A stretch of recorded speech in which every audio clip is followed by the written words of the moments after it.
Congratulations. This is another one of my interview sessions whilst we're in lockdown. And boy, oh boy, do I have a treat for you today. There are some celebrities in recruitment, but none more so than these two gentlemen I have for you today. Two of the nicest, smartest, and most engaging people you could ever meet. And I'm delighted to say after 30 years, I can still call them friends, best mates, call them whenever I want, and they're always there. I am happy to write this down. Read this, by the way. May I introduce to everybody who doesn't know them, the joint founders of Computer Futures, which went on to become SThree PLC, the best brand in recruitment ever, ever, ever. So says anybody who ever worked there. Mr. Simon Arbour and Bill Bottrell. Please say hello, guys. Hello. Hello, everybody.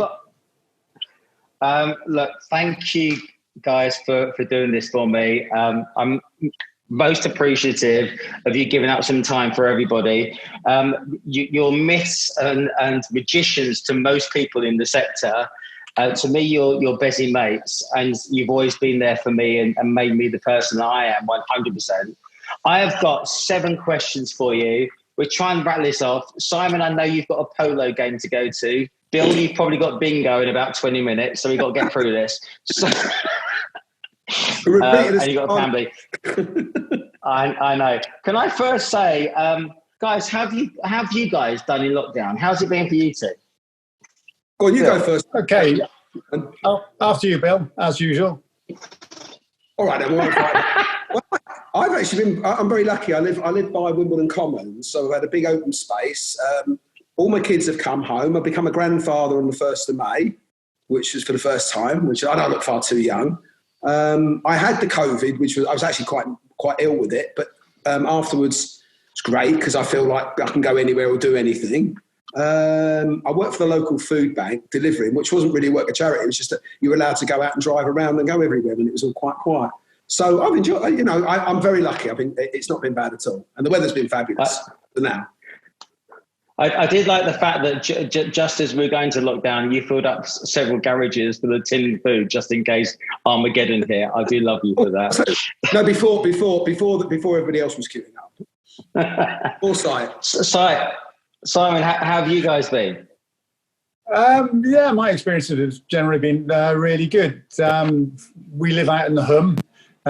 For those of you who don't know, that's Yiddish for the middle of nowhere. So space and moving around was never really an issue. I've got 4 kids, and 3 of them are of an age where their partners couldn't get back home. One was Austria, one was Nepal, one was we've got a friend from Mongolia as well. So we're sort of League of Nations at home. 10 people is enough to keep you interested. And we've only had 1 or 2 meltdowns. So, and generally been keeping busy. So it's actually, and it's interesting because we said this is probably the last time we will spend a consolidated length of time with our children all together. It'll probably never happen again. So we're trying to make the best of that. And mostly we are. And Simon and I have done fantastically out of our toilet roll sales business or whatever, which we stopped which has been a real boom. Unbelievable. Literally, I can't imagine Simon just playing Scrabble with all those people, just saying, that's a real word. That's a real word. In Mongolian, that's a real word. I could just imagine the fights right now. That'd be brilliant. But I'm glad that you two are keeping well and spirits are high. But to be fair, you've been retired for a little while now, so you're kind of used to this. But a lot of people working, it's been really quite hard. I wonder if you could share some insight. So I would call SThree the breakthrough brand of all time. I know from Brentford to Man United, from Brentford to Liverpool, however you see that. After surviving and thriving through lots of very tough times, I wonder if you might have a few bits of advice or some ideas that you could share with recruitment business leaders about where their mindset should be as they come through what has been, literally, we've been invaded. It's not a recession, is it? We've been invaded by an alien bug. I know nobody saw this coming. What advice might you give people right now as to how they could approach their business and see their business through the other side? Who wants to go first? Go on, Bill. Okay. I'll pick up the pieces.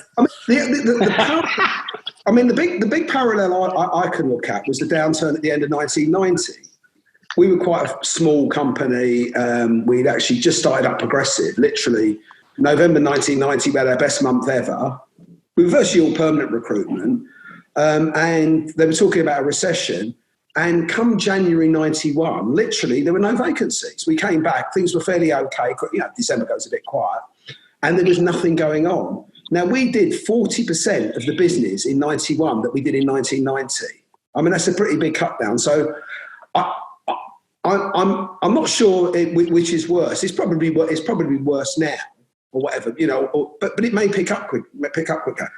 So that was a massive shock. That's the parallel where we were, a fairly small company. I think some of it was needs must. I had one. We had one child and one on the way. I had a fairly large mortgage, and if we'd gone bust, I'd given guarantees against rent. I would have been in deep crap. I think Simon was in a sort of similarish position.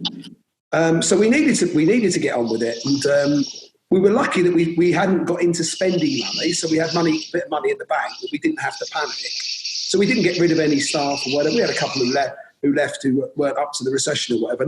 So that was the start of it. You carry on, Simon. Take it from there. It was interesting. It was a bit of a surprise because we weren't really watching anything other than recruitment, and we were counting everything day by day. So I think we were quite blindsided by it. What was interesting is you quite quickly take the mindset of it's going to come back sometime. The recruitment's not going to disappear completely. And you were all the time thinking, well, maybe it's going to come back next month or the next quarter or the next half year or whatever. And of course, the longer it went on, because it was about 3 years, the longer it went on, the further you sort of pushed your horizons out. So when things did start to come back, all of a sudden, everything was rosy in the world.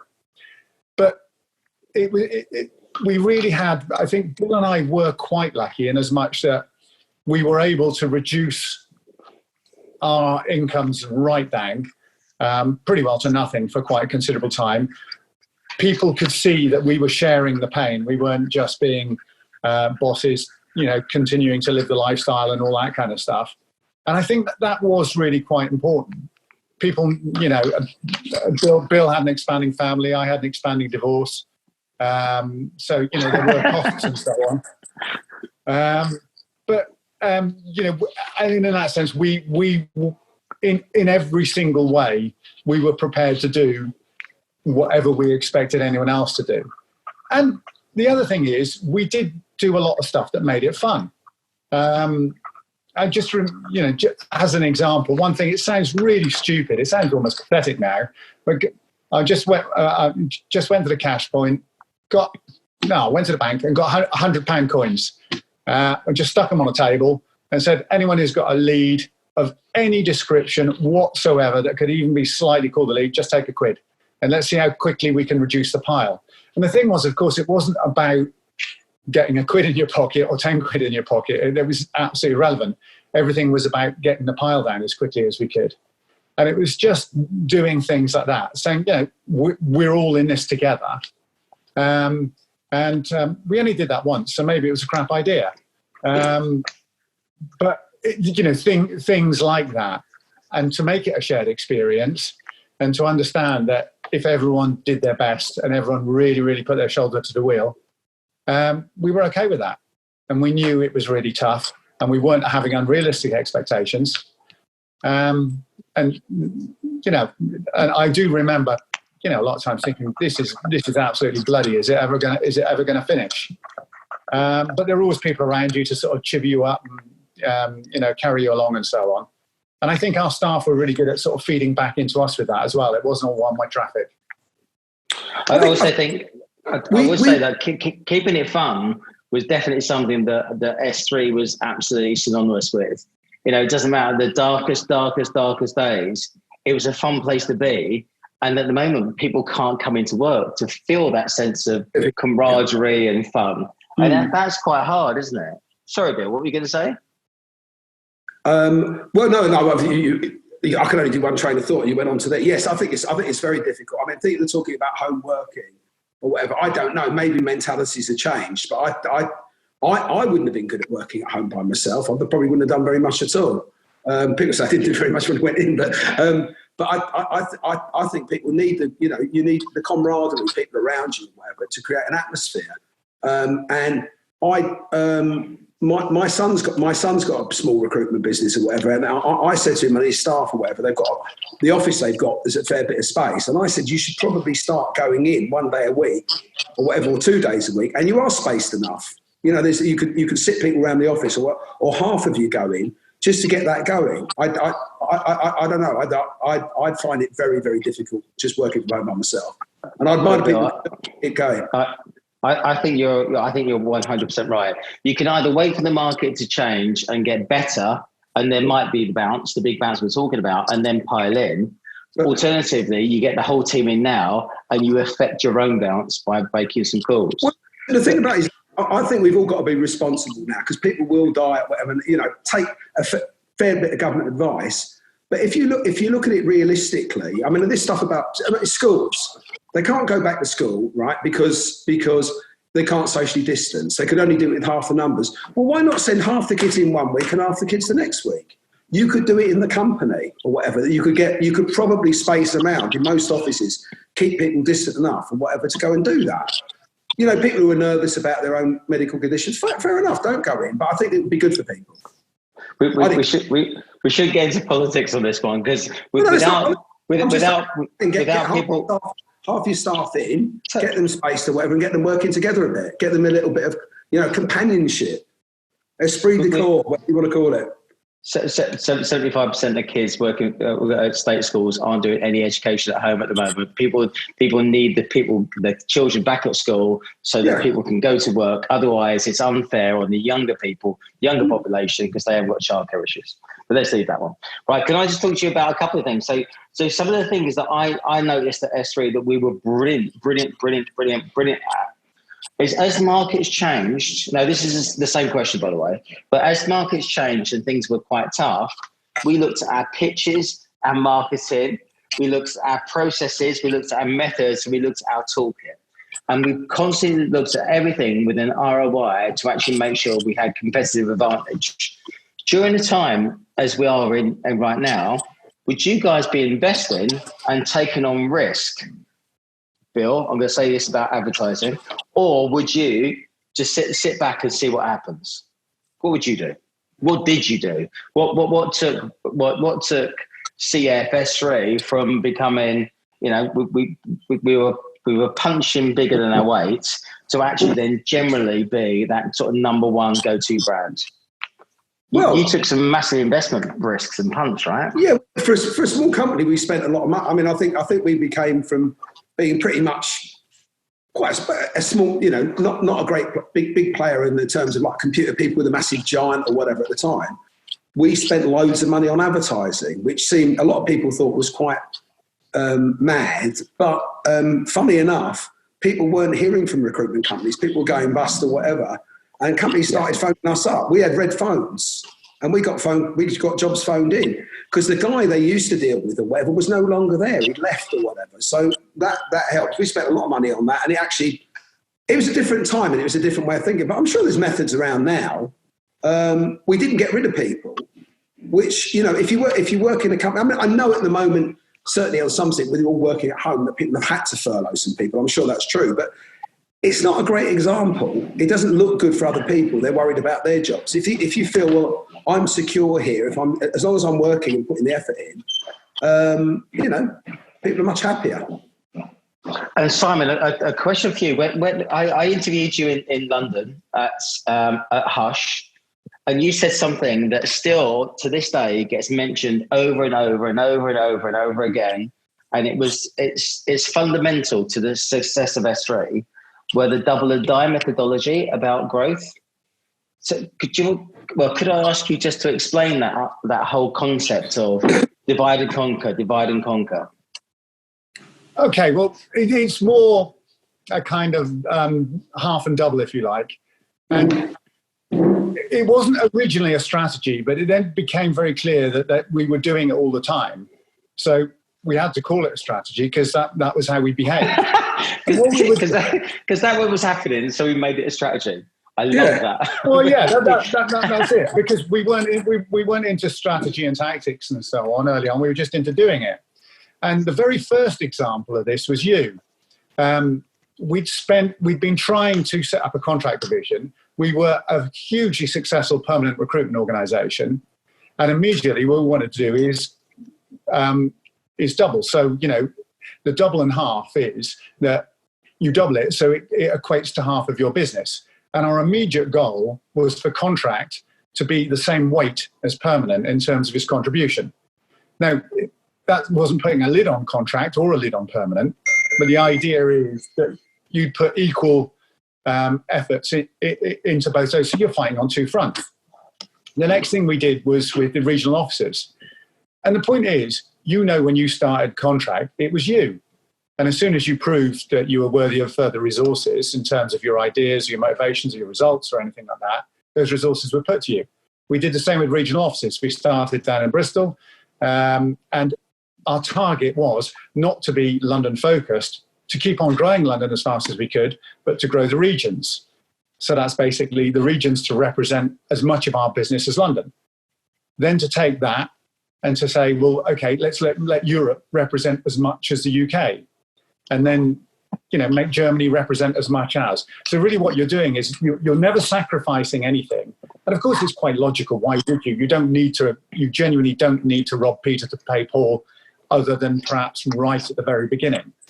But it was always about getting people to go out and do something and build their own empire, put their mark on it within the SThree overall banner of beliefs and so on.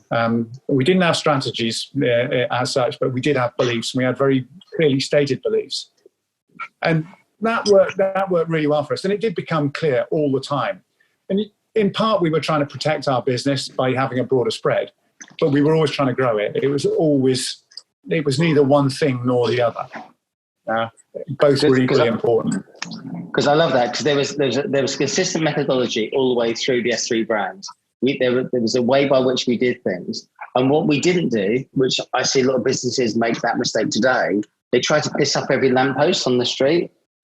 But we just did one thing, try to get to 10 plus people, build some momentum into it, and then take one or two people from that, and then build out another unit based on that success. So this had critical mass and was going in the right direction long before you did the next thing. Whereas at the moment, I do see a lot of people thinking, well, I need to do international. I have one person doing Belgium, one person doing the Dam, one person doing Germany, and that you just see it failing so quickly because they can't get that critical mass into something. I think another thing that we did from reasonably early on was I had quite a lot of jobs after leaving university, and I was funny enough, most of the jobs I did, I didn't learn what to do to make yourself successful. I learned lots of things of not to do. But one of the things I bought into, I think we both did, is that old adage: if you want loyalty, buy a dog, right? Because I think you earn loyalty. A dog, you give it a bit of grub and you feed it and take it for a walk and it loves you forever. People aren't like that. A lot of us want a lot more. Now, we were never a workers' cooperative, but what we did was, for our best and the people who strove or whatever, we gave them opportunities and gave them a stake in what they created. Now, I think for a lot of people that's still possible, and that really, I think that, you earn that. You earn the loyalty, you earn the extra work, you earn the people go that extra mile. Okay, so then can I expand upon that? But 8 of your brands started from the mothership that was SThree, that was CF, that was you two. There can't be a more entrepreneurial culture. The methodologies that we evolved are still prevalent today. SThree brands are still feistier, more resilient, aggressive with a small a, and their bosses have got a clear vision and a plan. How did you guys go about building that culture? And I know it's about earning respect and driving good behaviours. Was there anything else that you think, I remember, Bill, you walking me around the block and telling me I'm a dick. Or and Simon being very, very strict about this is your place of work. Look after and respect your place of work and the people you work with. Right? And you guys had masses that your values you wore on your sleeve, and they were there and they were prevalent, and you just knew you're going to get a proper shoe-in if you did this. And we were very respectful of that and didn't mind making you a penny. And still to this day, we made you more money. We worked harder, but we didn't regret it. How did you go about that? Was there a theory behind it, or was it just a really strong moral compass? It was both, but there were two. To try and give someone a real handle on this, there were two very, very definite things. One was getting the right people. And people used to laugh. Recruitment, you could walk in and get a job, but you couldn't at SThree. You'd have to see a minimum of 6 people. You'd be asked the same questions, be asked different questions. You'd be asked stupid questions. You'd have people put in front of you as an interviewee and press the socks off you, and people you thought, well, why am I talking to that person? They've only been here a week. And so we really, really put the effort in there, and we knew what we were looking for. And of course we made mistakes. I mean, I'm talking to you now. But the thing is... Bill, I think that's you, mate. I couldn't possibly be me. No, Bill made a mistake with me. But, so, and we did work really hard on that. We never took our eye off the ball. So we minimised the mistakes. And we had people we wanted to work with. And because we had like-minded people, we wanted them to do well. It mattered to us that they really got on. So right now, like you say to companies, what should they be doing? Well, and should they be investing? Yeah, they should be investing, but what should they be investing in? One of the things I absolutely believe is if they look around and they think they've got good people in their business who are struggling, that's where they ought to be investing, because those people, they will be able to build whole divisions, other brands, and so on around, if they choose, when things get better, because of course, and inevitably they will. And I think that's probably the single biggest, because that's what we invested, of course, in advertising, but we were investing in people. And part of that investment was saying, okay, we're going to make this as easy as we can for you, or as painless as we can for you is probably a better way of putting it. And we're all feeling the pain. And that was an investment. It was a cash investment. It was an emotional investment, and that's absolutely where I would be going if I was in this situation now. We had a situation. I think one thing as well is that there is a culture. I mean, look, we did very well financially. The company that made a lot of money or whatever. But one thing very early on, I won't mention any names. I'll just do initials. CM, a girl who worked for us who was our top biller. And we were doing quite well, but it was very disruptive. Actually, pinching stuff off of other people, really treading over the line, creating a very bad atmosphere. And Simon and I had a chat one day. I said, "Look, we've got to we tried to control her. She's got to go, or whatever." Now, actually, a guy who's going out with her at the time left at the same time. We got rid of her. She was our biggest builder when we had about 12 staff. And I said, we're building a company. We're trying to make a quick buck. And that was a scenario which I think is very important or whatever, that you shouldn't have any individual or whatever who's going to disrupt the whole thing and make it an unpleasant environment. You spend a lot of time, I don't now, but we spend a lot of time at work. And it affects on your whole life. And it's great going to work. I mean, most of the time, the vast majority of people I work with at SThree or whatever I liked, I got on well with, and it's a pleasure working with. We had our ups and downs, but it was great going to work, and it was great seeing people get on. And that's what you do want. So I think that's an important thing. Don't go for the fast buck with it, because there are people around, sales people around, who are just not very. Some of them are not very nice people. They might make you money, but they're not. It's not going to create you a company. I love that. I do remember going in board meetings, and it was proper bun fight, and we'd sit there. But the rows were just the funniest things of my life. And even when I walked away from it, having one of the worst days of my life, I could still look back at it within 10 minutes and laugh my socks off, thinking that was just mental. And it was, it was a privilege to be at the exec board with everybody. Did we, Simon? Sorry? What's up? Simon, I never had a row at work. Fuck me. Well, unbelievable. Well, if you don't do it, I'll just spend my own money. Oh, yeah. Yes. Oh, thank you, Gary. And I didn't put you up to that, but well remembered. Yeah, that was always a difficult. That was a difficult one to get round. I thought that was grossly unfair, but also quite funny. It was very funny. But go on now, we've only got 2 more, and I really appreciate your honesty and candidness about this. We want to make this short and sweet. So, the biggest mistakes you ever made. So I remember buying chicken curry and chips for a week just to try and piss people off on perm until Simon went fucking mental. That was good fun. So that was always good fun. But in terms of also, we thought there was a recession hitting, and I added 30 people to my contract team, thinking I could trade my way out of it. That was a good one. Do you remember any other mistakes that you guys made? Because it's the things that what I think SThree was brilliant at was not that every decision we made was perfect. We just made a lot of decisions, and if it didn't work, we just stopped it really quickly. And I really want to get people that idea that you don't have to be perfect. You just have to look at it, make a decision, and then change your mind if it's shit. The only mistake I ever made, I thought it was a mistake, but it wasn't a mistake. Because you remember I said when fax machines came out, they'd never catch up. And we were a bit late getting them. Look, where are they now? Who's got a fax machine now? So I was right in the end. Right. Bill, can I tell the story? Yeah. So Bill, once upon a time, Russell Clemens and I shared an office. Bill walked in, like literally puffed up like a peacock and said, "Chaps, I think this interweb thing could be really, really big. We need to get on it." Russell and I laughed at each other because where do you think all of our candidates and clients come from? And he goes, "I don't know. Only the contract ones at the time. It's websites. It's all that stuff." He went, "I knew we never need fax machines, and we had banks of them." Oh, that was one of my funniest ones. No, yes. That was a mistake, mate.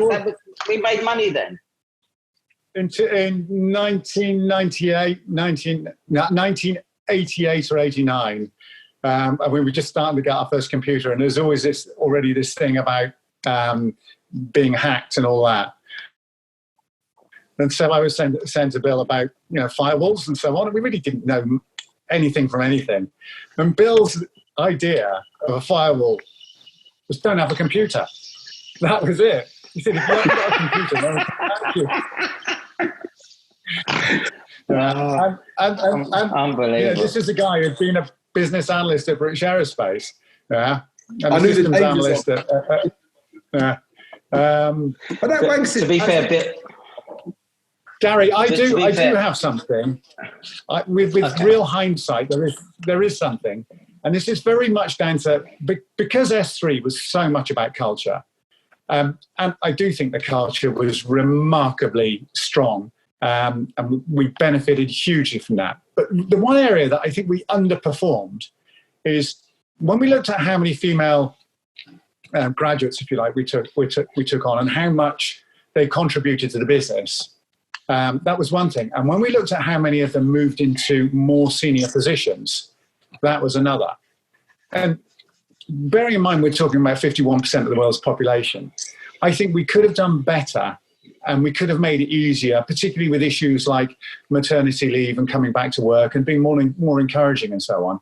And I suspect we probably lost quite a bit of talent that way. We were probably, for the times, for the 90s and early 00s, we were probably ahead of the game. We were probably better than most because we were genuinely, nice and looked after people. But I think if we had have pushed on that front, the results may have yielded quite spectacularly. Because, in one sense, why would you prejudice, intentionally or otherwise, why would you prejudice any part of the population? And I think, that happened a little bit. So otherwise, and that was goes to the nub of the culture of the business. So I think you're very generous in saying that, because the one thing I'd argue to the day I die, S3 was a true meritocracy. And it didn't matter about your ethnic backgrounds, where you came from, your social economic environment, your sex, your age. If you were good enough, you were good enough. And you guys bore that through, and everybody absolutely fought that battle. And if you think that, then I'm kind of gutted. Yeah, difficult one, because that was the prevailing. Go, Bill. Go. No, I do remember in the early stages. I think we had about seven of us working there who were all blokes, and I think I'm sure it was you said we really we can't keep this if we keep and we on interviewing we just thought on the people we thought were best. There was no discrimination in it. It was all about the best that would fit in with us. And you said we really got, and I think the next two people we recruited were both women. We said we're actually going to make positive discrimination. And the next couple of people, we're just going to recruit women, because if you have an all blokes office, almost if you had an all women's office, it's probably difficult for a bloke going in working there, or it would have been years ago. And we did, and they both did very, very well. But my point was. I must admit, my point's over and above that, though, Bill. I think what we should have been doing. In fairness, though, I don't at the time. In the sort of role we had, we just didn't get anywhere near the same number of candidates, women candidates coming up to be interviewed. It was the case. I mean, I've got to say, on the BAME side, I think we come out very sound. We got a UK Black Businessman of the Year. We had, our top 6 people, 3 of them weren't white, which was, and if you think 2 of them were me and you, that was pretty, that we started it up. That's, Well, you look frigging orange at the moment, so that's the. Oh my God, we're back to Kathy. Right, anyway, next. Guys, I don't listen. I don't dispute any of that, Bill, and that is exactly as I remember it too.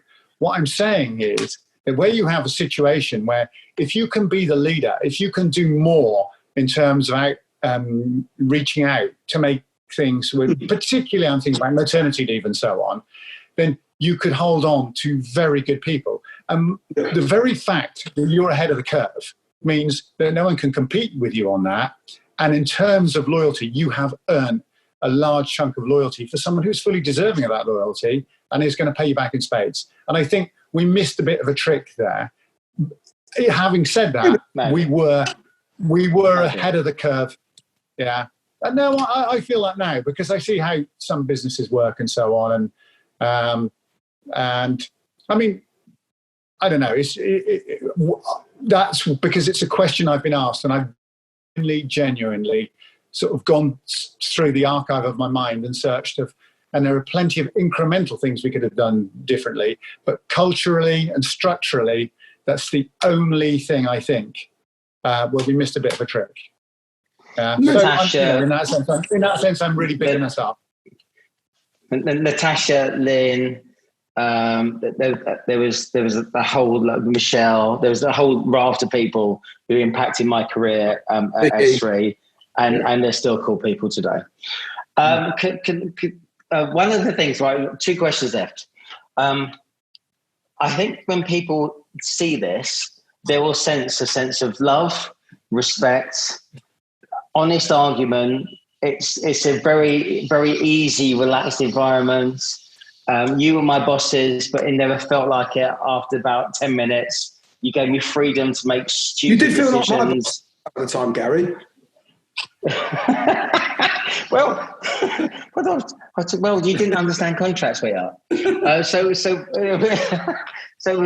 good environment. People always said to me, "When did you start working for Gary Goldsmith?" Yeah. But now, if you look at me at LinkedIn, you guys did very well. But I love you. He's going to edit this. Can I just say, mate, I'm not. I'm 100%. I won't. I'm good. I'm good as gold. May I ask, what do you think is that magic juice? Because I must have helped 15 business divorces since we started the RDLC. What is that magic ingredient that helps partnerships work so that someone can take a headline role or someone can own this part of it, or how you keep that fresh And that the most important things that you don't go into business with someone who you don't love and like, right? You just never do that. So many businesses fail, but you guys have been like friends for like a billion years. And I know all that senior board of SThree. You know, we always have little fallouts, but we're still, you know, very much in love, and you know, we take bullets for each other. How did you create that environment where we could actually wear one hat one day, where they're our deepest, darkest enemy, and the other day be our best friends, and keep that longevity over what is now? I mean, I've known you guys 30 years, right? So 40 years plus. How did you create that? What do you reckon that special kind of say it, special spark is? Yes. Because it's important for people. We were lucky enough on one point. Broadly speaking, we had the same moral values. Not entirely, but, you know, give or take. Now, you know, we're both in our 60s, and we are almost completely aligned in terms of our moral values. The way we see the world, the way we want the world to work, the way we view people, and so on. And I know, for instance, if I had a particular issue, motivation, you know, I needed to lobby about something or whatever, I know that Bill would be four square behind me before I even asked, because the fact is that, you know, the values are the same. So we were lucky there, but I think we also accepted defined roles. Bill was very creative, very gung-ho, and really, really always thinking, in a chess game, you know, 4 or 5 steps ahead, and never seeing that his queen was under and his king were under threat, and so on. I'm completely different. I don't really have that kind of creativity per se. You know, I can see an opportunity and so on, but I was very, very happy to go along on his coattails.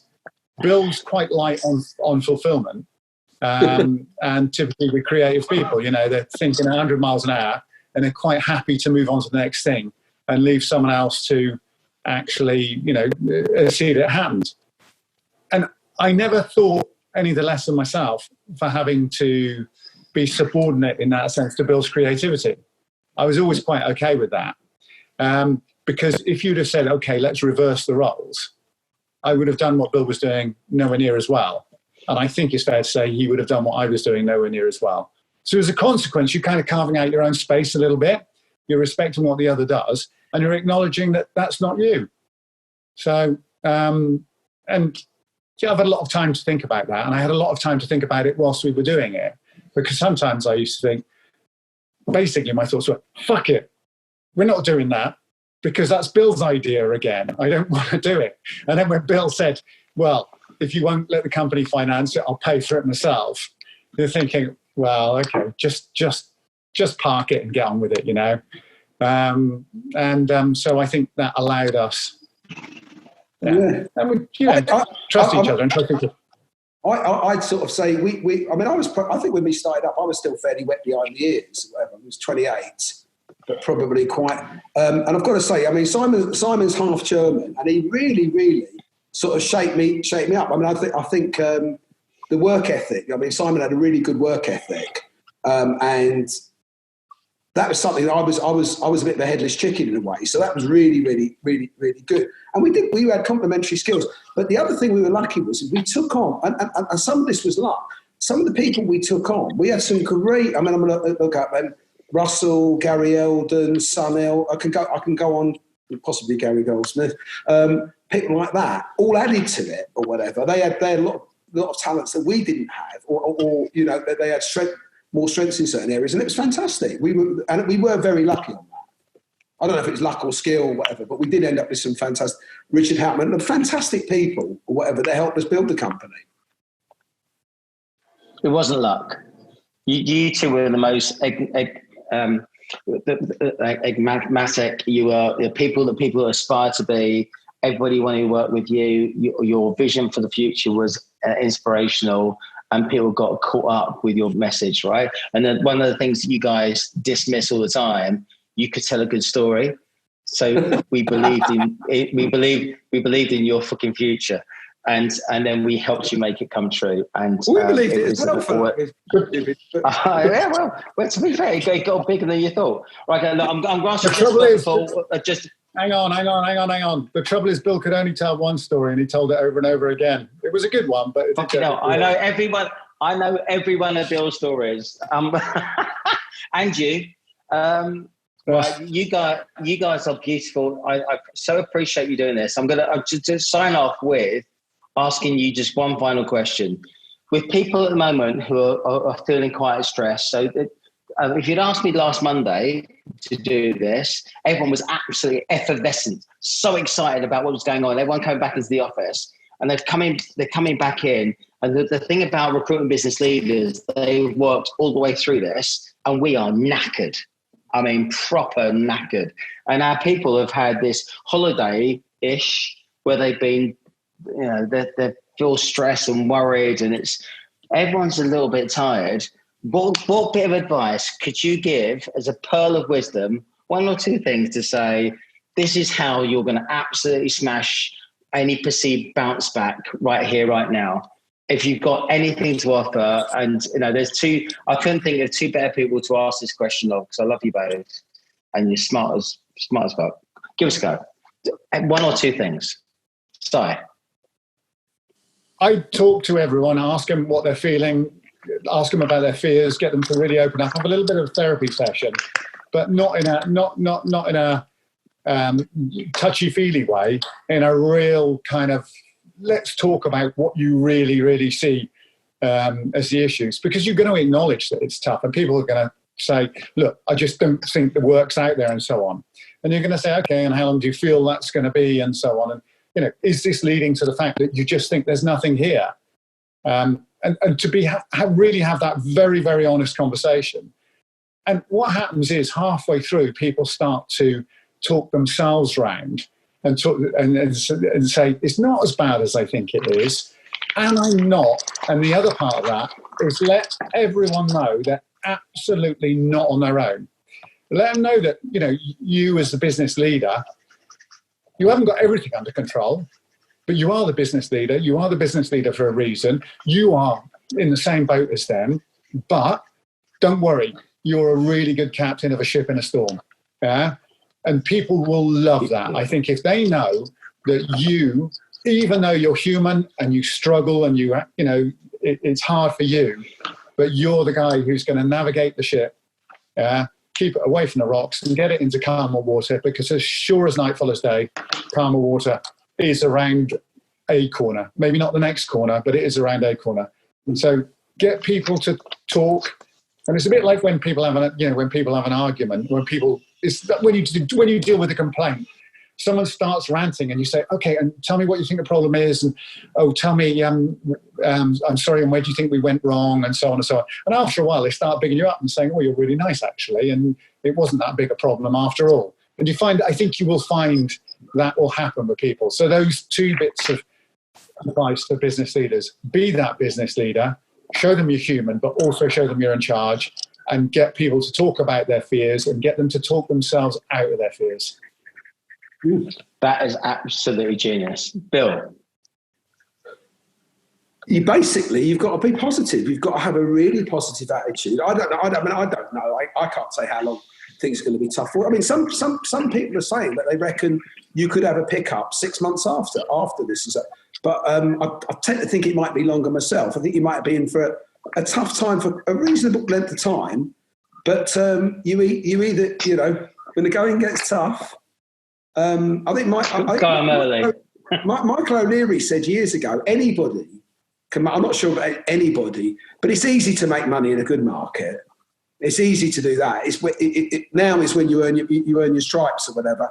And I will tell you for a fact or whatever, there will be far less recruitment companies around at the end of this than there were going into it, without a shadow of a doubt. That's going to be a fact. Now, for those who go, that's very sad or whatever. But for those who stay and really come out of it strong, that's a bonus. And you've got to look at that or whatever. But I think trying to some of it's your nature or whatever, but having a real positive attitude about it, saying this isn't going to last forever, we're going to get through it, we're going to do our best or whatever, is the thing that will see you through. And it's the only thing that really sees through. That's the reason why I love you two the most. That's going to be the headline for this. Can I just say thank you very much for giving up your time? Love and peace to all you family. Little Elizabeth, she looks beautiful built. She's brilliant. I can't wait to see her. Simon, we have to get this game of tennis, mate. So we need to have this game of tennis because you are talking yourself up, brother. And I reckon I still right. I will make you run. Hang on a minute. Don't make me run. Don't make me run. I've got good form. I don't do running. Right. Thank you so much. You guys have been absolutely brilliant. Thank you. And on behalf of RDLC and the rest of the world, we're going to share this, mates. Love and peace and love to family. See you soon. Cheers, guys. Talk to you soon. Cheers. Cheers, Mel. See you soon. Bye now. Bye.